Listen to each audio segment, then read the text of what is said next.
Our next guest on the pod is a trail runner who has a passion project that he's been growing to help save you and your butts from a code brown. He's a dad of 3 in Tennessee born and bred, but he married a girl from New Hampshire who supported him bringing bare butt wipes to life.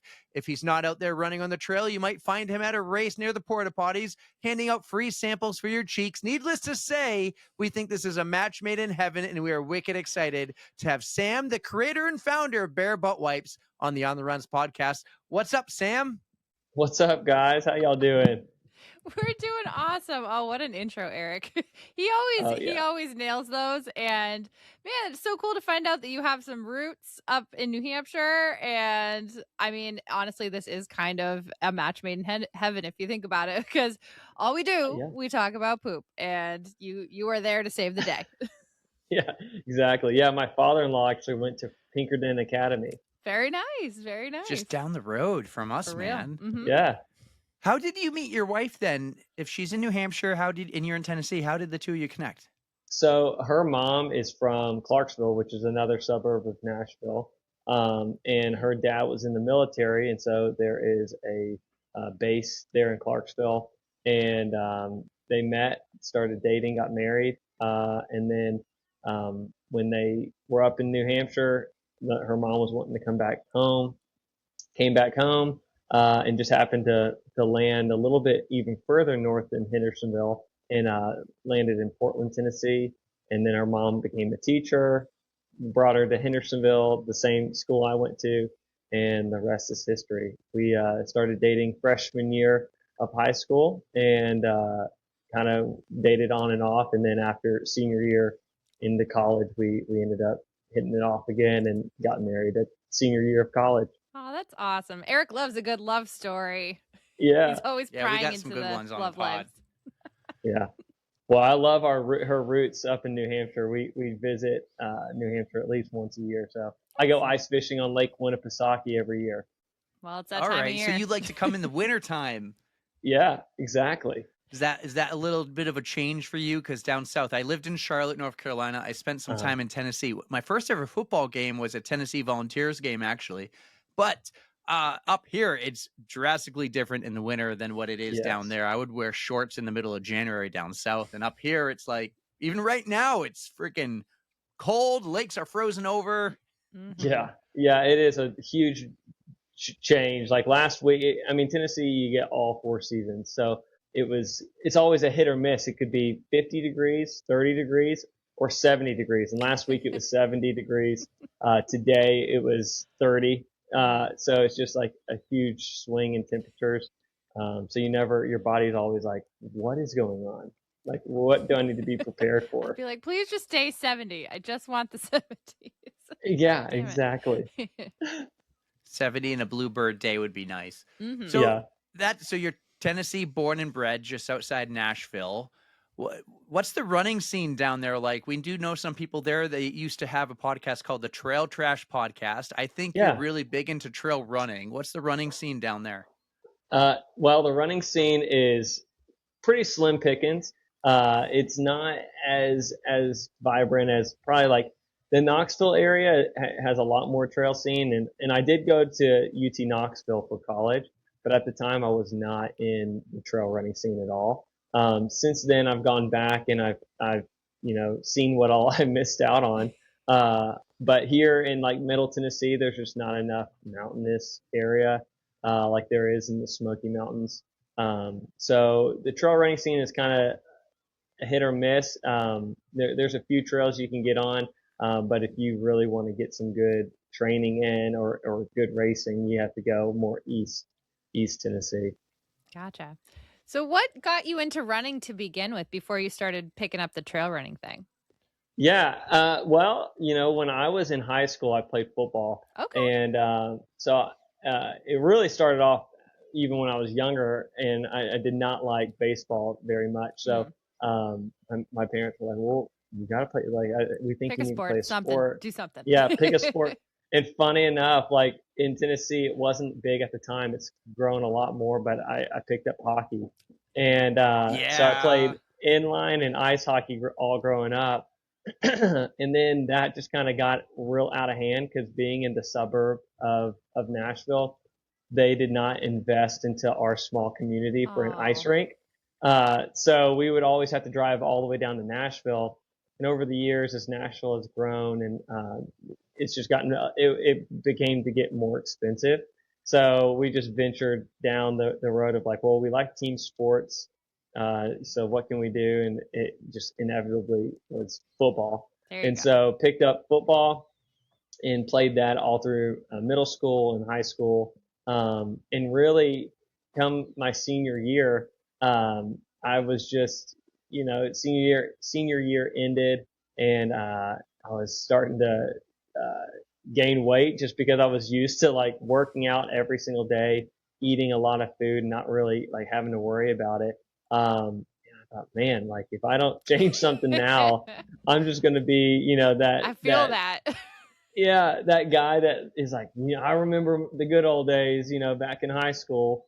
And so I started picking up running because it was just a very attainable thing to do. I didn't have to go get a gym membership Hmm. or anything. I could just go and run a few miles and call it a day. So that's really how I kind of got into it. And then over that interest, it kind of built upon itself, and started learning more about like the Boston Marathon, which is like at the time, with my lack of knowledge, it was like that was the only marathon I knew. I didn't even know there were like 6 major marathons, I guess now Hmm. 7, to go and try to accomplish running them all. Nor did I know how. I thought it was like any marathon, like you just paid and you got to run it. And so that was not the case, especially being the young age that I was, being below like that 35-year-old cutoff. The pace you have to hit is like Oh, pretty ridiculously hard. Um, unfair. It's but very unfair. it is. It's so unfair. And so, anyways, I was just trying to run. Like they had a rock and roll marathon here in Nashville, and I was like, you know what, I'll go try to do that. And that one, like for the I, from everyone I've spoken with, and I've run it several times, I'm like, the half marathon is great. Like it's so much fun. You're running through Music City. You got bands all over the place. But then the back marathon, the back half of the whole race Uh-huh. is like in this park that nobody goes and cheers you on. There's very few bands, and it's the hilliest part of the whole race, Oh, and it it's just figures. it's miserable. And I was able to get good times there, but nothing like not a BQ. And so Hmm. with that being kind of my overarching goal to attain, I started looking at like, okay, where are some flat races that I can, try to get my speed, Flat's uh, where it's at. yeah, toned in Eric for. begs to So, differ, but hey. yeah, you need the downhill Mm-hmm. races. Those are the best. But anyways, I was like, just doing some research, and there's a race up in Illinois called the Last Chance BQ, Mm. and I'm sure that there's several named the same thing, but that was the one that I found. And so that was kind of the first race that I ever kind of traveled to go do. But so we went up to Illinois and ran the race, and I hit under 3 hours, and Yeah. this was like right at COVID time. So like races were kind of up in the air. Like, are they going to do it? Are they not? This race, they did it. You kind of had a staggered start, as probably a lot of runners can remember. Yeah. And then, but getting that BQ, that was, they had canceled the Boston Marathon that year. Or I forget if they canceled it or if they had just had it. They canceled it twice, actually. Okay. Well, So they they moved canceled it. it. They moved Well, it they one canceled it year. when COVID happened the first time. Yeah. Yeah. And then they canceled it the second year in a row, but then they ran that one in October. Okay. Yes. And then that, I guess the year that it started back, like on the normal time Hmm. in April, uh, that was the one I applied for, and they accepted me in. And it just so happened that it was the day of my birthday, so it was on Monday, April the 18th. I think it's 2021. What a If day. Yeah. So it was such a fun race. I'm used to running with like my like aftershocks headphones on, Hmm. Mm-hmm. And I was so surprised that, like, even when I was playing music or a podcast, like, it was so loud from the start of the race to the end of the race. You couldn't even hear your music. And I was like, this is the most live event I've ever run. And it was insane. It was so much fun. Is that your only Boston major? delivers. Because I just ran New York City. Yeah. I had the same experience. It was a nonstop party, with the exception of the bridges, which was still Yeah. a cool experience, but it was nonstop. And my thought was, I love the Boston Marathon. I never run it. I go and Yeah. watch it with Erica. We do it at mile 19.2. But I'm like, how can any other race beat New York after I experienced that? And it sounds Yeah. like you had the same experience. Oh my goodness. I mean, yeah, the Boston Marathon was by far. So to answer your question, I've done Boston in that same year I did Chicago, later in the year. So I've done those two, and now I guess all I'm lacking is New York to get all three of the U.S. based ones. But Now I like have to ask because I know Erica wants to know, how do you rank Boston and Chicago? That's an ongoing thing here. Erica really wants to know. No brainer. Boston beats Chicago. You know what that gets, Erica? That's right. I keep telling him That's though, right. I need a redo at Boston because I ran it the year of the terrible weather in 2018. So I didn't get Ooh, the crowds like everybody else did. So I need a redo. yeah. And then I can reevaluate. Is that the year? Yeah, I think is that the year Des won? It Yes. is, yeah. Yeah. 2018, the monsoon Oh yeah, year. that was a bad year. Mine was pretty good. It was beautiful. We had a while ago, a couple years ago, we had Catherine Switzer on the podcast for our 100th episode. And if you don't know who she is, she's the first woman to ever run the Boston Marathon. And she was chased by this guy, right? It was in 1967. And she goes, it was the worst running weather ever. The only marathon that's ever had worse weather was 2018. And Erica goes, that was my year. No way. And she's like, That's Erica, crazy. you're unbelievable what you did that day. Yeah, so many people that's who ran it was crazy. nuts. But hey, we did it. It still counts. Yeah. I need a shot with the crowds. That's gonna might change my mind, but Chicago is like firmly planted number one for me. For sure. Oh, okay. Yeah. Well, Chicago is like everyone says it's like super flat, which obviously it is very flat, but I just think Boston, the setup of it, the history of it, I just think is a lot cooler. Chicago is just Chicago felt more of like the rock or just like probably your average marathon feel. It didn't feel like as cool as a major as Boston does. People turn out though. I had the experience you did with the like didn't even need the headphones because people were just so loud. There's so much going on. You're like, where do I look? There's like I don't know. There's too much stimulation and it just made it go by really fast. So I can't complain there. Yeah. Well, the year that we did the Boston, or when I ran Boston, there's a section on it that's like right beside a fire hall, and like right when we were passing that was like right where my family had set up, and like there was an emergency of some sort, and they like pulled the fire truck out like they're in the middle of the race, and I'm like, that's crazy. That Wow. I mean, I guess you have to do that. It makes sense, but I've never heard of that happening before. Yeah, I was like, this is wild. Yeah. Well, congratulations on your Boston. I mean, that's incredible. You actually got to run it. Do you have any plans to do any more besides New York, trying to get the American majors out of the way? Or do you have any plans of doing the rest? Yes, I do. It probably is just going to be something that I'm like always trying to achieve. Right now, with like running bare butt wipes, and the other work that I do, it's just like I have so much on my plate right now, and all my boys. I have 3 boys. They're all under the age of 5. So Your it's just like are full. Yeah. Oh man. Eric can relate. Just getting out to train is good enough right now. Good. It's you know what? I'm impressed because like one thing you and I have talked quite a bit last year. I was just super impressed because you got 3 kids, I got 3 kids. They're all very young, and we have this passion project on the side of our real lives of being dads and having real jobs. I even think you work for yourself, and then you're a dad, and you got everything else. Plus, you're building bare butt wipes. And let's get into that a little bit. Let's get into just your busy life. What do you do?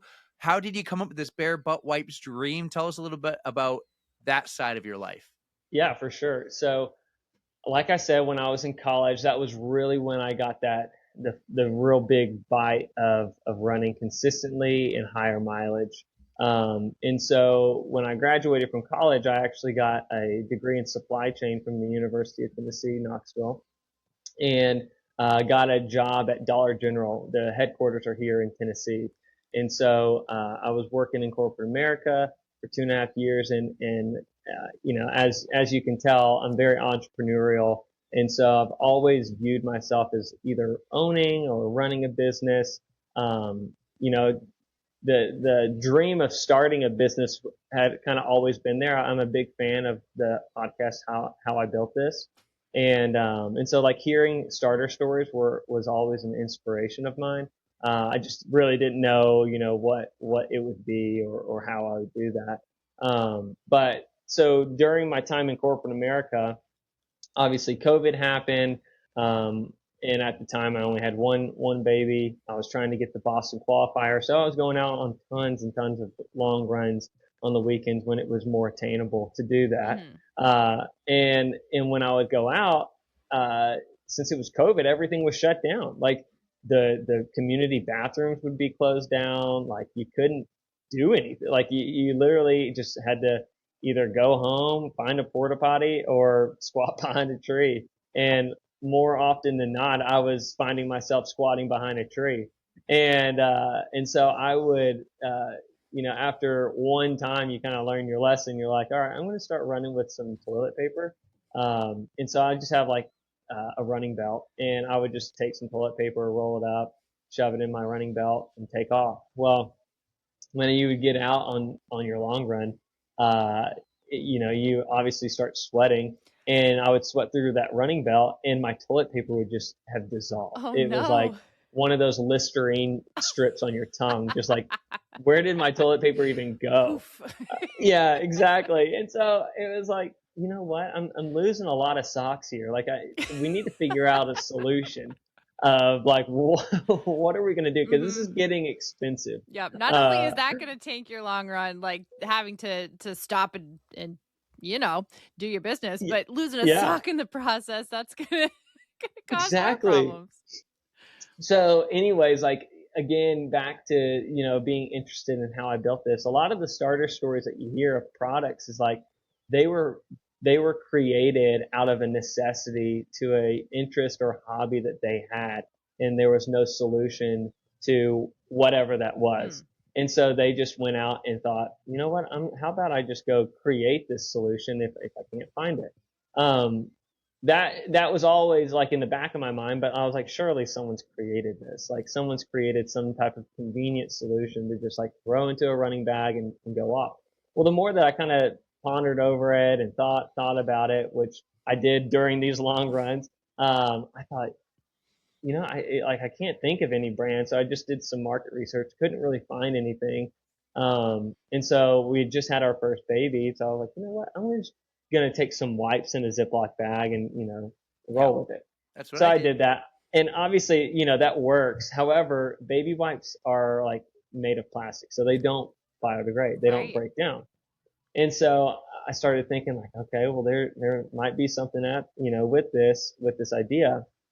And so I started like kind of dreaming up of, how would I create something like this? Cause I need more than one wipe, but if you made it big enough, you could get by with like two oversized wipes. And, ideally I was wanting to just like kind of do it all in one package, but, down the road, I'll kind of explain how I got to the design of the packaging itself. But that's kind of where I got.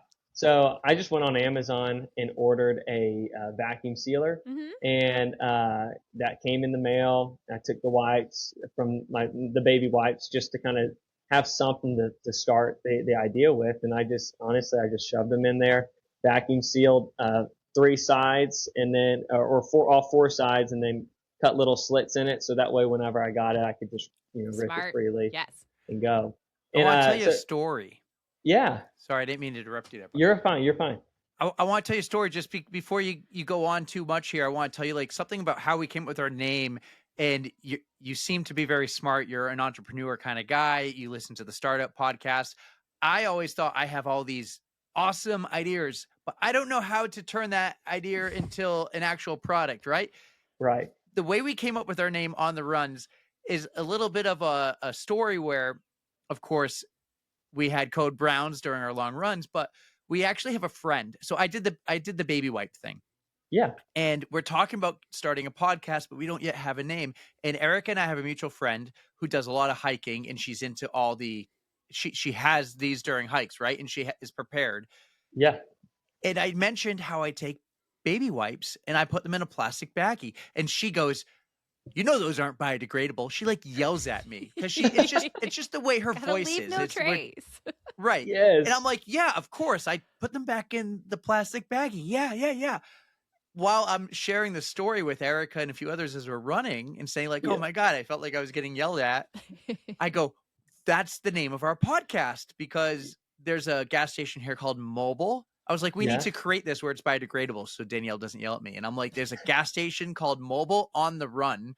And I was like, Yeah. "We'll call it On the Run." And then I just went, "No, On the Runs." Yes. I Yes. love that. That is So awesome. it had to do with the baby wipe story where I got yelled at because they're not biodegradable. And as Right. we get into it, these are. Exactly. And so yeah, and that played a big role into me like needing to figure a solution out. And so and again, like growing up in Tennessee, there's not a lot of like trails to run on. There's a lot of walking trails everywhere. But like I grew up hiking, backpacking, camping. So the more I thought about it, I'm like, you know what? I not only in my running do I have this problem, but I've had this problem in just enjoying the outdoors my entire life. Because, when you're backpacking, like you're trying to be minimalist, but like to pack, to be prepared like that, like there's really no easy solution other than just like taking a roll of toilet paper and throw it in your bag and then it gets crushed and disintegrates like my running belt did. Yep. And so I was like, well, maybe I kind of have something here. And that's when like I was going on my runs and I was sitting down and my wife's heard a million of my like my entrepreneurship journey ideas. And I'm like, no, I think this is one that she was like, you know what? That's actually pretty good. And that's when I honestly on a run, I was like, what could I name it? Like I've always loved like brands that have funny gimmicky names, but they make sense. Mm. And so like you can say it and you know exactly what the product is, and you can look at the logo and you know exactly what it is. And so that was my desire when I was creating the name, and I just kind of thought bears are in the outdoors, and you have a bare butt. How about we just play on that word and call it bare butt wipes? And so that's kind of how I generated the name, like came up with it. And then down the road, that's what led me into, like creating the logo, because the logo kind of has a B. And then if you kind of turn on its side, it has the W for wipes. So anyways, I'm staring at your hat and I was like, I see it. I do. Yes. yeah. It has two B's. If you Yeah, think about so it has a capital and a lowercase. B's. Yeah. Nice. Yeah. And then So I the thought a lot W into it. also looks like I'm cheeks. like, wait. It does look like cheeks. Yeah, if you look at it like that. Yep. Turn that. Yeah, exactly. So, I gave it a lot of thought. But this was all in 2021, right? So like right at the middle of COVID times. And so I thought of the idea, did the market research, but right at the same time, I was starting to kind of get, not unsettled, but just, I wasn't itching the scratch that I needed, working in corporate America. And so, I thought, what's the next step for myself? And, growing up, it was, the way that I worked was always like, hands-on landscape work. It was like hard labor. It was not like trying to go out and just get, an average fast food job or grocery sacker, Right. anything like that. It was always motivated to go do, hard labor. And so, knowing that about myself, my dad, and I grew up with the son, but he was friends with the father who who owned a heating and air business in our community and had owned it for the past 40 years. Mhm. And my dad mentioned it to me like, hey, this might be a good investment, good pivot if you're ever interested in it because you enjoy working with your hands. And at the time, I was still in college, and I was like, yeah, I mean that sounds cool, but I feel like I'm too young. Like I need to get my foot in the door, and which is why I went down the corporate America trajectory. And But from at the there, same like, time, you're a dad with kids. Like, you need health yeah, insurance too. Like, it's easy to exactly. take a chance when you have nobody that you're Mm. responsible for besides yourself. Things change. Right. Yeah. Yeah, a ton of, yeah, I've told so many people who I guess they're my age whenever I first had my kid, and one guy was like, you know what, I need to start growing up. Like I can't, be out late anymore. I said, oh, hey, just get married, have some kids, and you will mature faster than you can snap your fingers. It just forces you to be so selfless. Um, but in any case, like I thought, you know what, maybe I should venture down, like trying to see if I can, get into HVAC and learn heating and air. I had no background in it, but I do have a desire to learn and have ambition and a hard work ethic, and I knew that I could do it if I was given the opportunity. And so at this time it's probably had been 5 years since that the idea had even been brought up to me, and I was looking at it, and I can't take any credit. I think that the Lord put it on my heart and mind to think of it this way, but I was 24 at the time, and I thought, like I kind of did that self analysis of like a 10 years out, and I said, if I stay at my job now, in 10 years, I'm gonna kind of silo myself into to only being mono focused into like what I'm good at in corporate America and retail space. But if I take the leap and go buy this business, like I'll have a decade of experience by the time I'm 34, still young. My kids have, grown up a lot more to where they're a little bit more manageable as far as scheduling goes. I know it still gets crazy, but they're able to brush their teeth on their own and bathe themselves. It's the little things. It helps though. Yeah. Yeah. Yeah, exactly. So Wipe their uh, own butts. wipe their own butts. Yes, It's a thing. exactly. I'm in the thick of it right now, man. No Yeah, diapers, but lots of accidents. exactly. And so I just, I had that mindset, and I ventured into asking the owner, hey, like, would you consider, selling to me? And just so happened that he was starting to shop it around with a broker, investment broker for private equity. And, I kind of caught him right in time to where I was able to exclude myself from that deal, Mhm. and, developed the business plan, and went and presented that to our local bank, and they approved me for an SBA loan, and me and my dad went in 50-50 partners into this HVAC business. And knowing that, I had the desire to start Bear Butt Wipes. That's when I had the idea, but I knew, priority, has to Mhm. take advantage over, just a desire and a thought of what something could be. So anyways, I put Bear Butt Wipes on the back burner in 2021. Kind of wanted to learn the trade, not having any background. I had to, you know, earn the respect of all my employees who had been with the company for 30 years. Right. Uh, they're all in their 50s, approaching 60s, and I'm 24 buying this business, and I know nothing about it. So it was a lot of, hard sweat equity that I had to put out in order for them to say, all right, I think he's worth his 2 cents of what he says he was going to do. Mhm. So, anyways, fast forward Well, to before we do fast forward real quick back to your yeah. logo, because I feel like logos are so important with brand identity, and Erica and I have changed our logo so many times. We had what we call code browns because toilet paper on our logo originally looked like little swimmers, if you know what I mean. Had to workshop it. We actually one of our first logos we drew who is now known as Stooley, the poop Mhm. emoji, but we didn't go with that right away for a few reasons. I think you have a story about that too, because your logo is great with the two B's, the W, and the cheeks, but Yes. there's also a bear. Tell me the Yes. story about the bear. Yeah, so the bear, so when I was developing the logo and the idea of what it could be, I really wanted it to kind of pop. So, a lot of the time you do hear of these other companies and how they started and how they came about their color scheme or their like the look of how what they had, and so it was presentable and eye catching. And so all I did was I went into Walmart, went to the wipe section, and just did an easy analysis of like, what colors do I not see, but what products are catching my eye. Mm. And obviously, everyone's heard of Dude Wipes. Dude Wipes has dominated the home market, and they are in most every man's bathroom.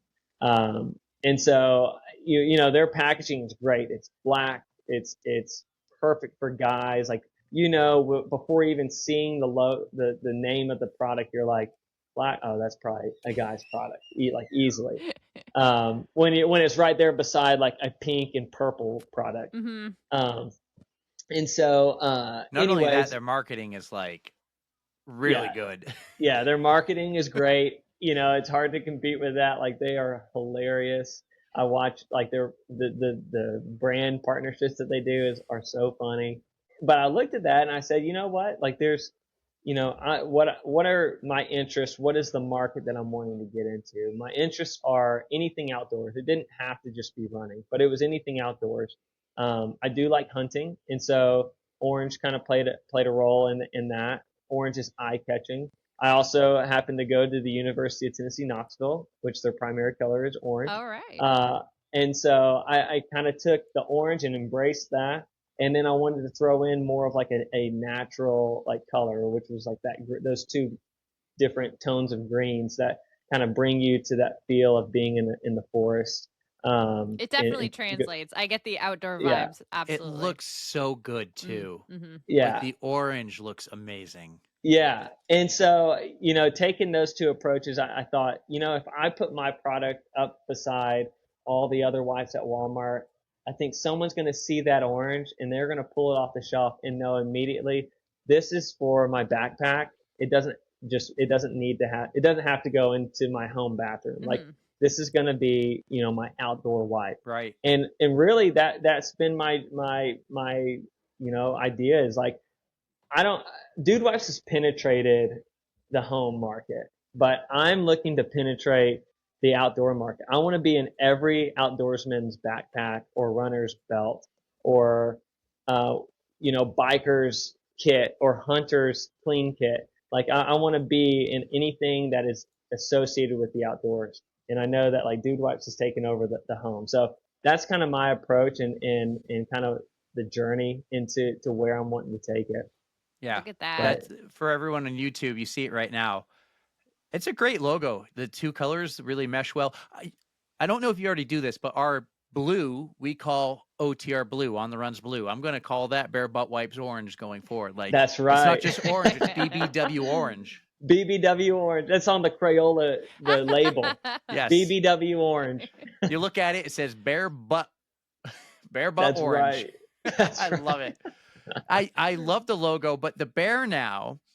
The bear was part of the original logo, and I used to. It used to be on your Instagram. Maybe I can't find it right now, but I knew about this bear and I loved him. And keep telling us about the bear here. Yeah. So the bear is on the website,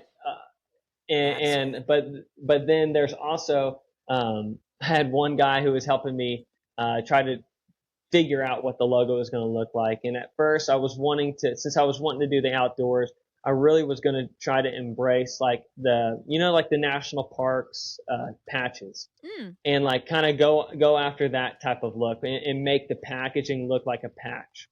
That was one of the initial ideas, or make it look like you're entering Yellowstone sign. Like I was going to use the brown in that I guess muted brown color and kind of go off of that, or even Smokey the Bear type of theme. But then I thought, well, maybe I should have like a character like you guys have, Hmm. because that could create some like some It's a good talking uh point. yeah, a great Stands Yeah. out. talking Like point. I got mine right Uh here. Here we go. There's Julie. exactly. But then the more I thought about that, I'm like, okay, well, Charmin already does it. Oh, Smokey the Bear, like True. there was going to be a lot of probably like copying that I was going to do. And on top of all that, it's really hard. Like there's two types of bears. There's either ferocious bear, or there is like a cute cuddly bear. But there's no in between. And I was finding it really hard to make that.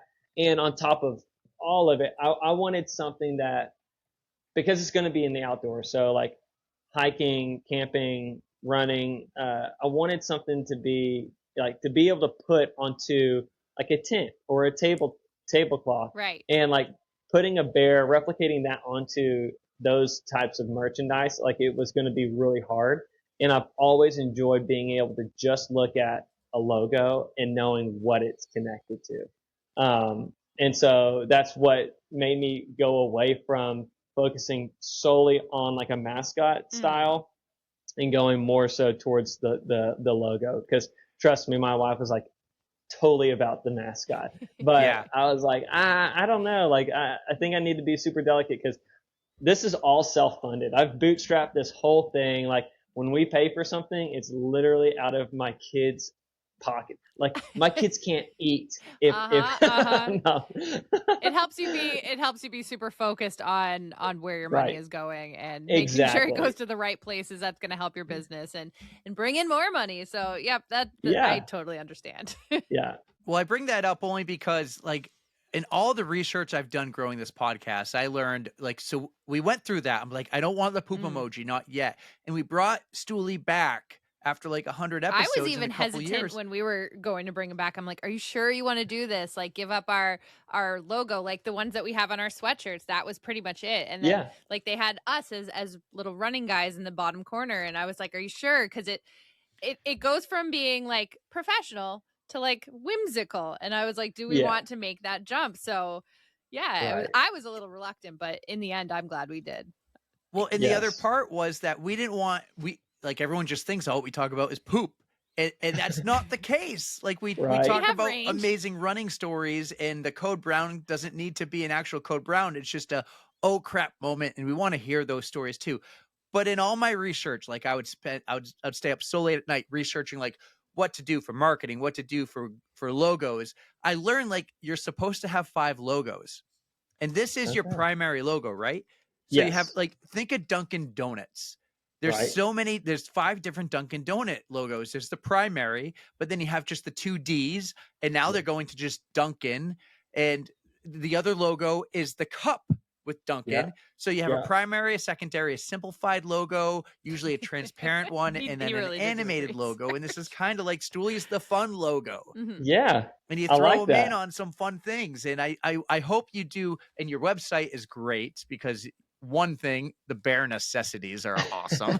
Yes. But you have the bear here, and it looks like he's camping. And then if you click on another one, the bear's riding a mountain bike with the backpack and probably has his bear butt wipes. Like, I love the bear. I love the Yeah. bear. I want to say the one I keep remembering was more animated, like Stooley here, where this bear looks amazing. So, Yeah. did you name the bear? I have not named the bear. I All need right. to. Yes. I need to name the bear.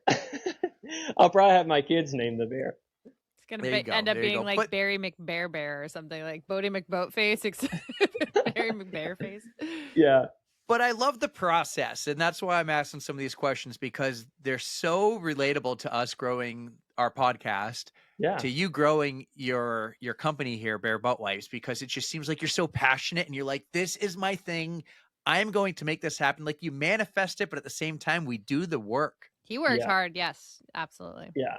For sure. And I think that, so one thing that I really relate to in wanting to buy other people's products, even if there's like multiple choices out there, because obviously like there are multiple choices for wipes, right? Mhm. Like Bare Butt Wipes is not your only choice. But what I want is to create a, like for someone to look at the person that created the product, me, and say, wow, he created this not just as a gimmick to like profit off of. He created this as a complete necessity. Like if Bare Butt Wipes never like did anything, it's still a product that I would put into my running belt personally every single day until I ran out of the rest of my inventory. Mm. Yeah. And that's like true to its root. Like that is exactly why I chose to make that leap of faith and take the chance on myself and see if I could bootstrap the brand or the product itself. You know, it's risky, it's stressful, it's hard. But at the end of the day, like I have such good feedback. I have like what you guys hear all the time, code brown stories galore. Like Yeah. everybody who you get the people that don't want to talk about it, but you get that eye contact that says, I have a story. I know that you know that I know that you know, like that kind of Yeah, thing. Like, exactly. And so like it's such a great thing. But like being able to sponsor events and like get the brand awareness out there. My biggest thing is like I want to run as many races as I can to show that you can still train, you can bootstrap it, you can make it in America, you can sell it, and it right now it's not my primary company, not my primary job, but it's something that I pursue when I like at night and as much as I can to get it out to everybody that would need it. But I'm still out training. I'm still out running races. I just completed my first 100-mile race 4 weeks ago, and congratulations. Not a yeah, I big appreciate deal. it. Yeah, right. And that was the first race that ever let me sponsor them, and that was our 1 year anniversary to the day. And so it was really cool getting to do that. And again, it was my first 100-miler. So it was such a cool experience to get to have, but it was the hardest thing I've done for Tell sure. me more, Sam. I'm very invested in this. Like, it's super cool that not only was it an event that you were able to sponsor, but it was one that you put the work into to train and run. So, which race was this? Was it like a trail, mountain kind of? Just tell me everything. Tell me it all. Yeah, so it was a trail race. It is in Tennessee. It actually goes across the Tennessee border into Kentucky. Oh, And so the race is called No Business 100. And it is a 100-mile foot race on trails. And so you get over the entire course of the race, you gain 14,000 feet of elevation. oh, that's no joke. It was really hard. My goal was was a lot of people were gonna be like, "Are you serious?" But it was to get under a sub 24, and I didn't quite get there. I did get it in 26 hours, so you know, still good for That's my legit. That first is one. excellent. Yeah, but it was like the pains that you get from that. It I've always told people that obviously they're like, that's crazy. How can you do that? It's like, well, when you run so much, like you can do it. I think the biggest thing that nobody ever thinks about, I guess if they're not a runner, is that you have to be able to intake the proper fueling in order to get to the finish line. If you can run lots of long runs in average, like if your average is like 60 miles a week, you can run a 100-mile race. Mm, You can stay on your feet for that long.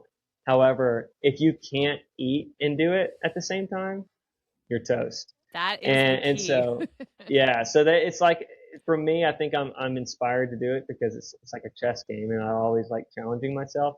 I guess that shows in like you know juggling so many things right now. Mm. And but you also have to figure out when's the right move to speed up, slow down, um, because like over even doing the race, like I feel like I had a great result, but even looking back, I'm like, well, I shouldn't probably have gone out that fast.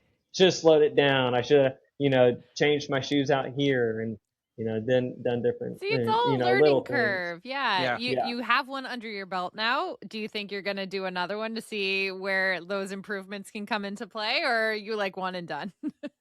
No, I think I'll do one again, especially being this involved into the trail scene. Mm. It's just inevitable. Like there's so many races that I'm connected with. And a lot of the perks to like being able to sponsor some of the races is they do give you like an entry. So as many as I can. I wanted to try to pursue, but it is a lot on the body, so it takes a long time to recover. That's true. And so it's not something that I'm probably going to be like Andy Glaze and Oh God. doing one once a week. he is the exception to the rule. His Yeah, kids are right, older too. Like you just let right. your kids get a little older. True. Once Yeah, once Bare Butt Wipes blows up, you could do that. yeah. There you go. Yeah. Just that's my job. Is like I'm just a traveling poop runner. So one quick question. We'll join you. Yeah. What exactly did your sponsorship of this race entail? So typically, how it works is like if I can attend it, Mm-hmm. then I'm able to set up a booth and set up my tent and basically treat it like a convention, like a Okay. running convention. And you kind of just get to shake the hands of the racers and family members that are coming to support. And I think that that's so fun because I really get to bump shoulders with them and tell them like truly where my heart is in creating the product. And a lot of times I'm met with, oh my word, you created this? Oh my word, you did this in like 1 year? And it's like, yeah, I mean, you can do it if you put your mind to it. Now I will say like creating it and then taking it to the next step and like carrying it forward and managing it all is it's like way more challenging after having the product than just like creating the product. But I do know that it like just creating it is such a challenge for so many people. But I guess that was one of the things that wasn't something that held me back. It was like that was the easiest process of it. Where I'm at now has now become the hardest process of just like nobody knows of Bare Butt Wipes until I've presented it to them. Right. There you go. You might Well, need this. You got Yeah. 100 miles ahead of you. There you go. Well, Yeah. let's go back to that easy process before you were rudely interrupted by me to talk about logos. Then we got off track with No Oh, Business Eric. 100. But the process of creating this product was pretty cool because you actually were very involved. It wasn't just like you click here and you say, hey, I want you to make this. You went to the factory. You got to see it. You Yeah. got to learn how to package it. You even got to sign your Yeah. very first wipe. Oh. I did. So, me and my wife, so I just reached out to the company that I found and, we kind of put together like what my desires were. Like, and then we finally kind of mocked up a draft of it. And I liked it. And then I, wanted to come out and just, you're doing this cold, like you've never met these people and you're like, are you real? Are you not? Oh, Like, I'm not right. about to just, write you a check and hope that the product shows up. So, what I did was, they were more than happy to welcome me out there. And so me and my wife, flew out and got to meet the developers and the manufacturer and, we got to tour their facility before even putting in our order. And so from there, we really got to figure out exactly what we wanted, how it was going to be put together, the lead time, and a lot of the supply chain logistics behind how it's developed. After you submit like your logo and your colors and order the product itself, like you have to order the wipes and the solution. You have to develop all of that, and then it goes into production. And so we did that, and then it was like 4 months later is when the production hit in the first run of it happened. So we went out, me and my wife did, and then when we were going for the first run of wipes, when they were creating the first set of inventory, I flew back out there by myself, re-met with them, and then I kind of got to tour around while they were creating the product. And I took the first one off the line and I got to sign it and keep it as a memento. But it was super cool getting to see the whole setup of it. Going through the process of figuring out like the solution, ingredients and like what all went in it. And, one thing that I did, and you'll see like on the packaging, is I've made it fragrance free and unscented. And the reason that I did that was because so many people, or there's actually a large majority of people that their skin is very sensitive to fragrance. But also, not only that, like if you're a hunter, you don't want a fragrance. You're not trying to be, your scent to be picked up. And so again, back to the whole like the origin story is like, I'm wanting this to be applicable to so many different like industries and niche sports, and hunting is one of them. And so making it unscented, fragrance free is great on all skin types. It's dermatologist approved, but also that allowed the pH level to be a neutral pH, so that way women can use it and they aren't going to risk having bacterial infection. And so that was a whole other aspect to it that kind of can go unnoticed, but I do want to, I'm a male, and so I've had to lean on my wife for this help. But you have to think of all the different scenarios of it. And honestly, wipes are probably for the outdoors. Wipes are probably most applicable for women, not men. And so like that was something that could have easily gone unnoticed if I didn't have my wife right there with me doing it. It's good to have a different point of view. Yeah. Now, one of the key ingredients or highlighted things here is made with biodegradable plant cloth fibers. Yes. Tell me, if I have a code brown on the trail Yes. and I go squat behind a tree and use this, in that little hole you dig that you take the number 2 in and then you fill it in with some leaves, can I leave this wipe in the woods in that hole?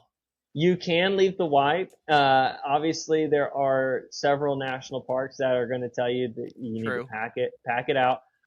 So I don't want to say that you have but it's not going to destroy the environment. This thing is going to, Correct. It will not destroy the environment that you leave it behind if you so choose. But I will say I have tested it out. Like if you leave it without even digging a hole, if you leave it in your backyard after a solid 2 to 3 days of like a hard rain, it's already starting to break down. And so it is truly a biodegradable wipe that you can feel confident and comfortable leaving behind. But if you obviously want to pack it out, then by all means you can do so. Now Danielle can't yell at me. No, exactly. Yeah. Exactly. Now we got to convert Danielle. Yes. She's probably already got some. I got to ask her. Right. So I used these for the first time back in November in New York, and it was so clutch because it was big. It was 7 by 7. And it was perfect. And so this little thing here comes. Now, you only sell them. They only come like this in these little, it would fit in your pocket, right? You're not selling these in big, like 100 packs that you put on top of your toilet. Not yet. We're not doing that yet. But not yet. Watch out, dude wipes. We're coming at you for you. That's right. Yeah. Yeah. Right now, it's just in that pair layout. But the great thing about it is like I did intentionally design it so that way it's 2 separately individual wrapped wipes split with preparation. So you can split them apart. So there's 2 inside each of these. No, sorry, there's 1 in each. Okay. But 2 per pair, obviously, like 2 right, wipes. because like this is a 10 pack here.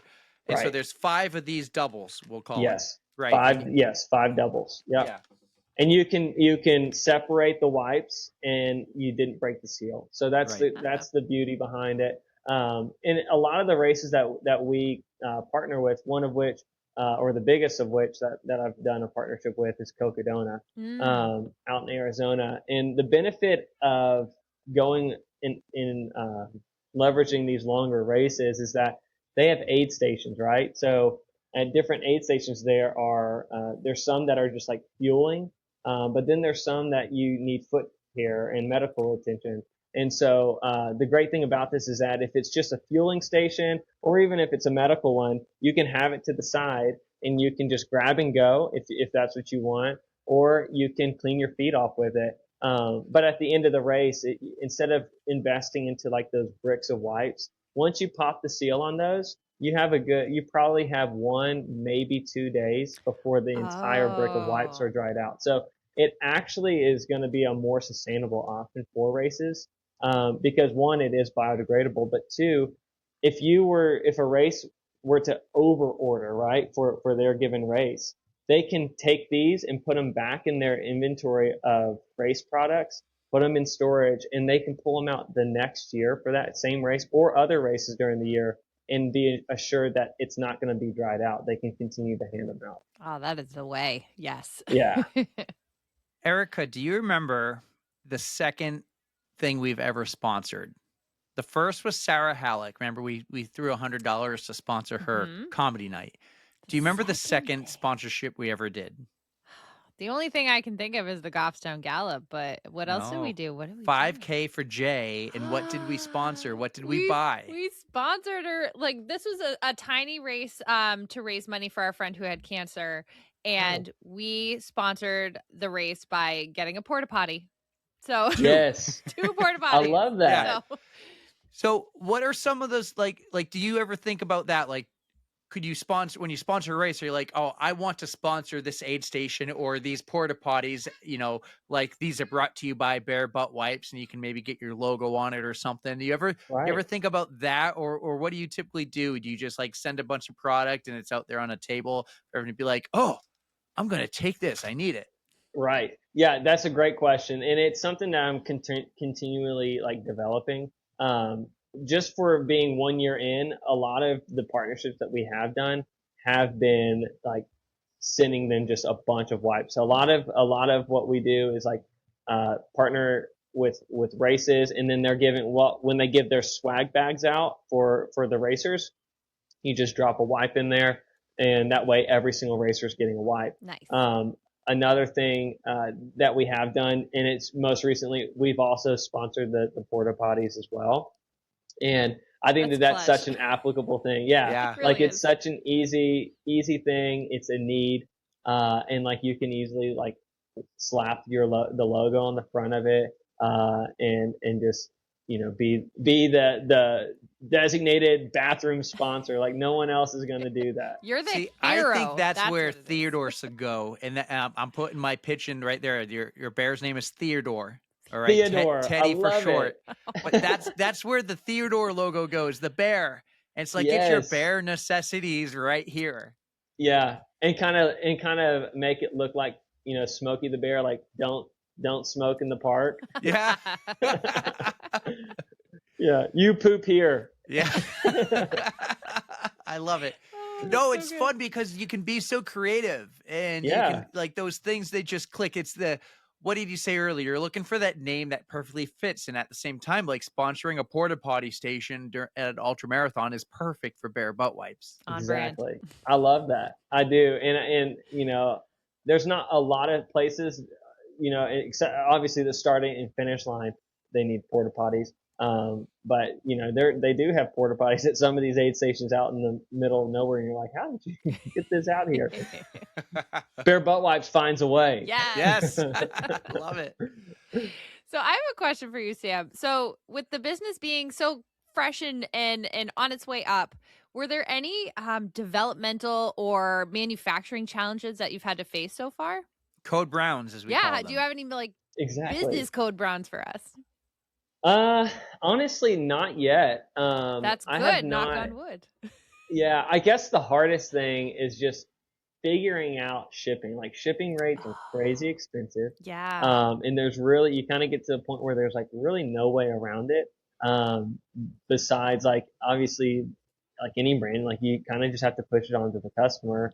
But I mean, that can make and break a business. Like you can have a quality product.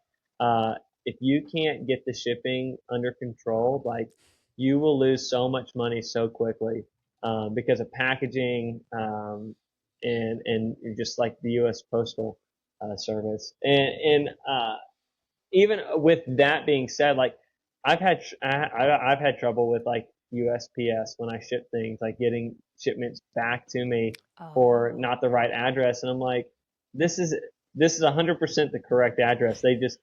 That mail delivery man just chose not to deliver it. And then you're kind of stuck because you just have to pay for a new shipping label and like mail it back. And so then you're hit twice with it. There's just I don't know. I haven't figured out a good solution for that yet, other than, what I'm doing now. And for the most part, it's not like a drastic change or a large number of orders that are getting shipped back, but that is a pain point that can be frustrating. If you get two in a row. You're like, what in the world's going on? That's something I wouldn't Um, normally think of for some reason, but yeah, if that's your only problem, that's okay because that at right. least there could be solutions within it. But I'm so happy that Bare Butt Wipes is taken off and it's going awesome, and we Yeah, love it too. yeah, Yeah, I never thought of it either because everyone kind of just expects to get free shipping now with the yeah, way Amazon is. But I was just on Amazon. So, like, who's taking that hit? You are, right? Mhm. And it's hard when you're a startup, like you're a year and a half into it right now. And we'll yeah, get into what that first year has been like in a second. But yeah, you're taking the hit or the customer's taking the hit. And you probably feel like you have to take it to succeed. And you're like, okay, it's $4 to ship it extra on Amazon. But then you got here, if you order over $50, you get free shipping. So like you're trying to find, it looks like a happy medium there to make it yeah. worth it to cover the shipping cost. Mm. Right, right, Right. exactly. So, yeah, and I mean, I guess this doesn't help you guys, but I've even done like I'll do free local delivery. Like if you're in within like a 30-mile radius of Mhm. me, like I'll do my best to just come hand deliver it to you, Tennessee's which is a lucky. cool. Yeah, exactly. Which is a cool little thing to do to be able to offer because I get to meet the customer that is taking a chance on my product that I got to That's create. cool. That's really Yeah. nice that you do When are that. we going to go on Shark Tank? I keep saying we, but I mean you. Yeah, man, that would be cool. But I I mean, think you've been on Family Feud. yeah, exactly. I think right now, Family Feud didn't take any part of my business, so that was going to be a hard one. But I think it would be so cool to go on Shark Tank one day. But we'll see. I definitely see the benefit that have come from other businesses because just tonight I was cleaning my dishes with a scrub daddy, and I'm like, man, There you Yeah, go. they because you take it saw off. that on Shark Tank. Yeah, exactly. Yeah. Oh. So all my research I've done was like right after you went public. I think you went live in August of 2024. So it's been Yeah, about a year and a half since that point. I know you said the hard part is now where you're trying to really expand it and trying to really like grow this and get the awareness because people only find out about this when they hear about it. And like somebody, the way I heard about you, it's just word of mouth. Someone yeah. says, "Hey, you should talk to this guy. It's perfect." So what has that first year been like for you so far? Man, it's been a whirlwind, honestly. It's kind of crazy, it is honestly very crazy how word of mouth works in the connections that you can make just through I put in a ton of effort in just trying to build the brand awareness in and of itself. But the amount of people that have reached out or who have supported me or given me like encouragement is like, I've never met these people. And it blows my mind. And for every time that, my phone dings with an order, I'm like, cool is this? Like something that I just thought of on a long run, squatted behind a tree. Now somebody is like paying me money to get something that I created, and it's like that's crazy. But like this first year has just been great. It's flown by. It has been expensive. So trying to figure out the proper way to like manage your money, what to take Mm. chances on, what to say no to. That's hard. When you're building a brand, you want to say yes to everything. And then you get nervous for like offering your product for like a cost to somebody because you're like, well, I want to share it with everybody, but like if I just give it away, then I Right. don't, Defeats I've the paid for this purpose. inventory. Yeah. Yeah, it defeats the purpose. And so, but like my whole intention into getting into business, which is this can bite me in the butt, is like I do want people to experience the convenience and the ease of like how great this product is, uh, which is hard. It's a hard mindset and hard to have when you are trying to run the business, right? Mhm. Like you do have to be somewhat profitable focused in order to continue to provide this product for the customer base. And so, finding that happy medium is challenging. And I think, I've voluntarily made my plate full. And so trying to now organize my plate in a way to properly, give everything the correct amount of attention has been a challenge. But I think that the beauty behind Bare Butt Wipes is like, quite honestly, like I'm living the American dream, right? Like I was able to easily go and start a brand. I've been blessed enough to be able to just start something out of like my own savings account. So it's been achievable. I've done it. And even if this is as big as it ever gets, like I've done it. Like, I get the memory to always tell my kids, my grandkids, hey, I started a butt wipe product, and like I will never say what I think I've seen so many other people say is like, oh, I thought of that. I just never took the next step to creating it.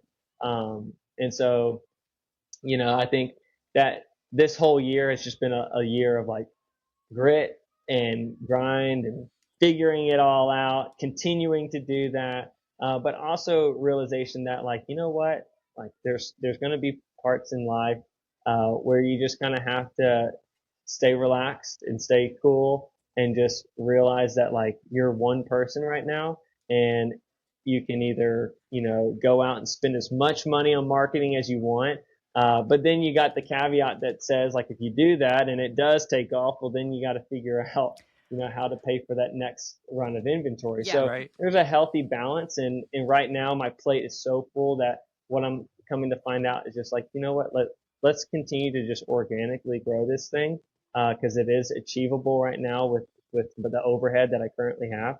And it's nice that it's e-commerce. Like I'm not having to go and, knock on these retail location stores and say, hey, this is my only source of income. Like I'm able to sit back and use social media, leverage relationships and networks, and kind of grow it organically, which I think is going to pay off in the long run. It's just a long-term approach that I'm taking. And so that's kind of what I've learned over this course of year of just like, you got to be patient. I'm building so many great connections and brand awareness, and just be satisfied with that. Don't feel like you're missing out, like having FOMO constantly, because that I think can just eat me alive, because I've allowed it to eat me alive at different points.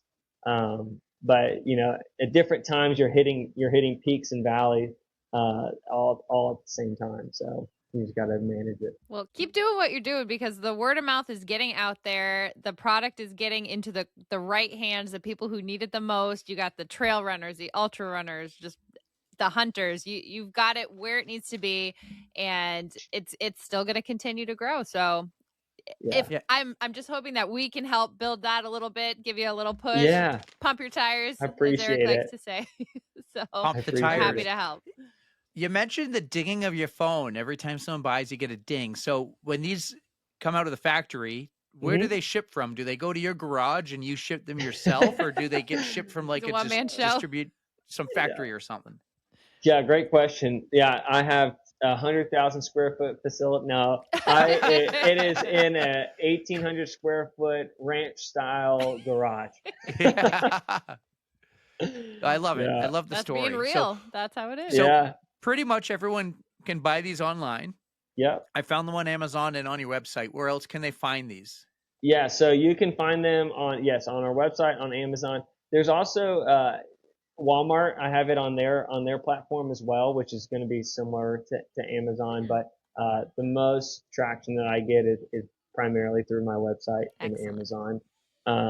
So your website's beautiful, by the way. I'm jealous. I appreciate I'm trying it. to learn how to build one right now, and I'm struggling. And somebody offered me thousands of dollars. Not me, actually. He was like, "I'll do it for thousands, 2,500." I was like, "No, we're in the same thing as you. We're trying to grow this. You're trying to grow out that. of pocket. Yours is a product. Ours is a show. But right. everybody just wants a ton of money." I'm like, "No, we're doing this out of our own." We're growing. What we got. Yeah, you're like, I'm sorry. How about I give you a 5-star Google review? Yeah. I'm going to give you one here on your website after, because that's actually what I just read. You have 9, and after tonight, you're going to have 10. Yes, I hit can the make 10. 11. 10 Oh, yeah. Double yes. digits.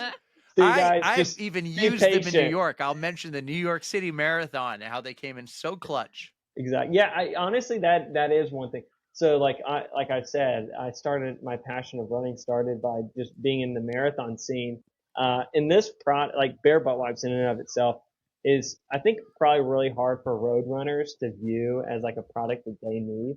But I assure you that when you are trying to hit a certain time, the speed of which you can go to the restroom is fivefold when you're using a wipe versus using single ply porta potty toilet paper that you may or may not have once you enter Exactly. the I was porta just gonna potty. say, you remember that story from a few years ago of the Boston Marathon pooper on somebody's Yes. lawn. That's because those Yes. porta potties had no toilet paper. You just had to do what you had to do. Not But that we so much encourage better that, to use a wipe but if you in the actual were the toilet. Boss Marathon pooper, it would be Yeah. such a clean wipe and a easier exit. Yes. They literally would hear you coming past the Sitco sign squeaking. I'm so clean. Squeak, squeak, squeak. Yeah, they'd be like, "Oh my gosh, you must be a bare butt wipes user." These are great, man. I'm so glad we connected. You're not done though yet. We're not done. Okay, let's hear it. We have a couple big questions here, okay? So we have every year we ask 2 final questions. I'm going to go first for yours.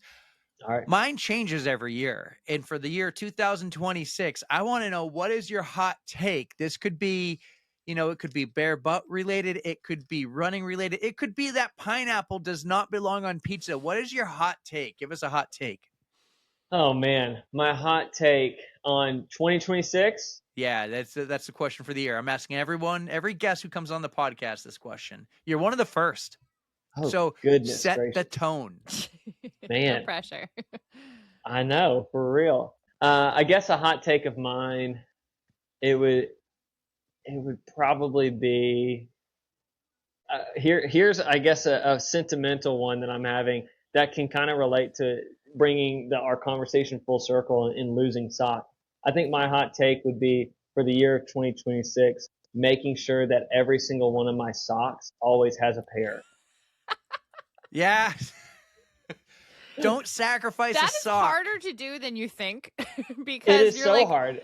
they just get eaten by the washing machine. They get stuck in between things. Like they get static electricity to like sheets and blankets. Like, oh my gosh, that's so They difficult. disappear out of nowhere or voluntarily when you're on the trail and you don't have bare butt wipes. Yeah. We could paraphrase, but basically it can be like, don't get a blister on your foot because you had to sacrifice your sock. Bring bare butt wipes. That's right. There we go. I love that. I love that. Signed Theodore. Signed Theodore. Teddy for short. TD Yeah. for short. Yeah. Oh man. I love it. I do hope you bring that character to life on like that secondary third logo aspect. You got this one's beautiful. Like you did a great job. You really I did. appreciate it. No, I think that's great. I had somebody make me a t-shirt with it wasn't the exact bear like on our logo, but it's a bear like turning around and the logo's smack like branded on its butt. I feel like that's the one I saw. I love You that. probably did. You probably did. I probably wore the t-shirt or something. I was thinking that, or like a bear was popping out of a porta potty or something, or looking behind. I was like, it was so good. It was so good. But I digress. Well, here's an idea that I've always had that I'll share with you guys, and it would probably it's going to be a work in the making, but similar to Ketone IQ, how the guy that started Ketone IQ went to the Tour de France and dressed up in his bottle. He was a bottle costume and was cheering on all the racers, all the peloton as they were going by, and got a lot of publicity. Mine is running in a complete marathon in a bear costume. This You'd might be fit a right bear in. costume here. I was gonna say he'd fit right in if you're running London because everybody, like the charities out there, love to do costumes, so you get like the craziest things. Yes, there you go. Wait, what does that say? Who pooped in the park? Who pooped in the park? You're reading a poop book to your 3 boys. They're in costumes. They're not bears, but that must be a bear costume you have. It is a bear costume. Yeah. That is absolutely adorable. I mean, I would probably sweat through that so quick, though. It's so hot. We'll blow it up on social media. Exactly. I'll run the Boston Marathon in it and stop at 19.2. Yes. There you go. We'll be there. Nice shout That's out. I love right. that. All right, so I have my final question for you, Sam. Okay. And I refuse to change this question because I am building something awesome, but we have a Spotify playlist and we like to invite our guests to add something to it. So is there anything that just pumps you up, gets you excited that you would like to add to our list? Ooh, there's 2 songs that I would say by 2 different artists. There's I Like It Like That by Cardi B. Ooh, we like us some Cardi B. That's right. And then Run the Jewels, Ooh La La. Ooh, one of my favorite songs is Run the Jewels. It's Run the Jewels, like that song by them. Have you ever heard that one? Oh, That no, one I haven't. I'll pumps need me to up. look that one up. Do check it out. But so Ooh La La, you said? Yeah, Ooh La La. I gotta listen. That one pumps me up. I love me some Run the Jewels. And I've gotten my boys to love the song too, and they're like, "Dad, play Ooh La La." Ooh, the one that I suggested is not kid appropriate, so maybe listen to that one first. Yes, I should preface, I do the clean version with the kids. There we go. Yeah. All right, I know those are usually our last 2 big questions, but there's 2 more things I want to say. So everybody Okay. who's here, my original question that I change it up every year was, I'll go creeping through your Instagram, and I made it to the bottom of yours. And guys, one of the last, it's one of the first videos. It's of the factory. It's of the process. Go check it out. Scroll all the way to the bottom, see it. It's super cool. But I can't let you go without telling us about Family Feud. You were on Yes. Family Feud with Steve Harvey. Tell I us about was. that experience. Man, did you look up the video? No, Oh, there's a video. Oh, there's a video. Let me see it. Let me get the right. What the year right was this that you did title. that? Oh man, this was 10 years ago now. Oh wow, okay. Yeah. So it's been a while. But my family and I, well, it's really my mom's side. So my last name is Pate. My mom's maiden name is Peoples. So we teamed up with our second cousins who are Peoples, and we tried out. They came to Nashville. The production team came to Nashville for tryouts, and they're like, just be like as crazy as you can. Oh boy. And so me and my brother in high school, we did our talent show. I think probably a lot of people can relate, and I may be hurting some feelings because people that actually have talent, take it seriously. But as probably many talent show goers or attendees notice, is like there's a lot of kids that do the talent show and their talent is only good because their parents supported them in that. It wasn't truly, they're not truly like the best dancer or singer. And so my brother and I were kind of sick and tired of like sitting through an entire talent show and not seeing anything like funny or good. Mm-hmm. And so I told my brother at this time, which is funny because Lake Winnipesaukee, Jimmy Fallon's skit with Justin Timberlake. Oh, the little camp thing? Like, oh my God. Yeah, the little camp thing. So when we were in high school, I was a sophomore and my brother was a senior. And I was like, Jimmy Fallon and Will Ferrell had just done the tight pants skit. And I was like, my brother's name's Andrew. I said, Andrew, I found it. I think it would be hilarious if we did the tight pants skit in front of the whole school. He's like, and I showed him the video. That song's gonna be stuck in my head for like ever now. Oh, I love it. And he was like, he's like, that's brilliant. And so we went to Goodwill and found some like women's tight white pants and like it honestly looked like a dickie, but it was like just a sweater, like the sweaters that looked just like it. And we scraped the song off of it, the whole like commentary and everything off of YouTube, put it on a DVD and performed it in front of our school. And to this day, when we walk back into our high school, they're like, there's the tight pants guys. Oh my God. Like all of our old teachers, everything, we are like community famous for tight pants. All right, I found it. You guys want to see this? Let's do it. All right, let's go. Here we go. Rip Hold the on a Band-Aid second. off. Let's do this. All right, so this is from Family Feud. Sam and Andrew get into Jimmy Fallon's tight pants. Whose decision was it, Robin, to bring? Who picked the team? You're the captain. I think it was a group decision because they are pretty funny. They happen to have a pretty unique talent that's made them somewhat internet famous. Really? Yeah. Well, what is that? Boys, Well, we're pretty famous at our high school for doing the Jimmy Fallon tight pants skit. would you like to see it, Steve? Hell yeah. Oh my god.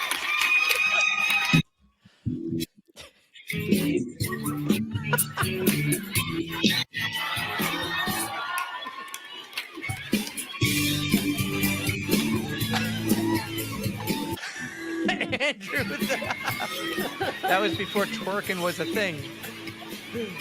We made it a thing. You also look so young. I know. It's crazy what kids do to you, right? That's awesome. What was Steve Harvey like, man? Oh man, he was as easygoing as he was. He just came off. Is like that's how he is. Like cameras turned off, that's how he is. On, that's how he's hilarious. Like the things that he comes up with, you're like, it's like, do you ever watch Duck Dynasty? Yeah. The show? You're like Uncle Si. You're like, how did you just come up with that? Like it's just effortless. Si's He takes the edge off. Like it was perfect. It was awesome. Well, you have to man, tell me, this was awesome. Did you guys win? How'd you guys No, do? so we did. I mean, it was a good game. Honestly, so that game was actually recorded at like midnight. Oh no way. So there's a lot of like laws in jargon behind like gaming. Mhm. And so like you can't have your phone, like you have to turn your phone in. We had like 6 outfits just in case like we went to 6 days of the event. And so like you're put into a green room all day. They give you like the 6-inch Subway sandwiches and like you're just kind of banished until they call your name. And even then, like you're not guaranteed to be on the show. Oh no way. And so so they like did a rotation and like the family that we were playing had continued to win each and every time. And so finally they were like, all right, you guys are going on. We had been there for 2 days straight, like literally 8 to 10 hour days. Wow. And you're just in a closet watching run after run of each of these groups winning and losing. But yeah, we ended up, we like went to like the fast round or whatever and, answered it. Like we were 3 points away from winning. So Bummer. it was a bummer, but it was like such a cool experience. And like, that was worth it. Like just getting to do that dance was so fun. That's cool. Making That's memories. so cool. I'll have to go back and find the views, but that's awesome. I did not know there was a video. That's so awesome. Yeah. Wicked awesome, as we like to say. I know. I love that. My wife I'll catch her trying to say wicked because she wants to prove that she's from New Hampshire. Yes. She'll fit right in. You got to let us around know next time you're up here too. Oh, I definitely will. Now that I know like y'all are like that close. Her dad was a cop in Lebanon. Mhm. But he grew up in Derry. Oh, yeah. We're like right in the Derry area.